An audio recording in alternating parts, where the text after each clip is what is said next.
Guillermo del Toro is an absolute legend in the sci-fi and horror space. He is truly the man behind the creatures. He is making the misunderstood feel understood. I love the way he cares for these beings. But even more so, I love the way he talks about his art and the way he cares for his craft.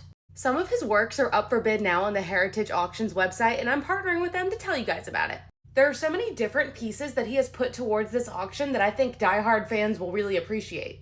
Some of these items are one of one, others are personalized. The site is open now for you to go view everything, but the live auction is taking place on September 27th of 2025. But in the meantime, I'm going to show you a few words of wisdom from the man himself to talk about what art and all of these individual pieces mean to him. Well, AI is a thorny issue because it's wrapped in populist discourse that is entirely insincere from the side of huge corporations that they just want you to use that.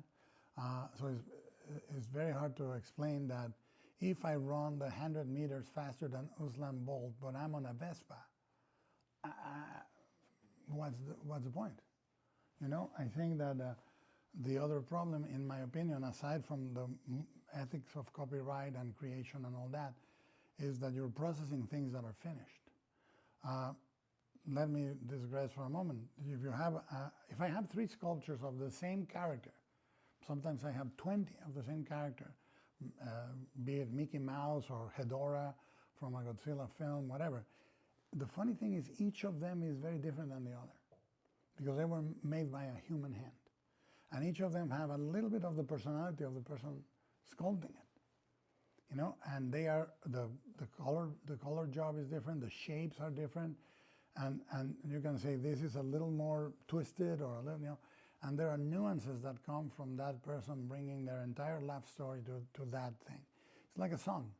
If you hear the same song by Bob Dylan, sung by Paul McCartney, Joe Cocker, name a voice that is distinctive, you know, it's a different song. And I think the problem is that you don't want to just have something processed. You want something rephrased, something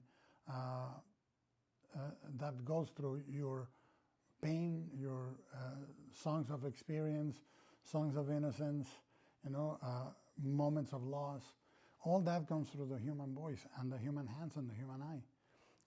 There is no substitute for that. And I think that there is a sacred pact between humanity and images that goes all the way back to the caverns, that is sacred, that is truly, in the most strict sense, iconographic, religious.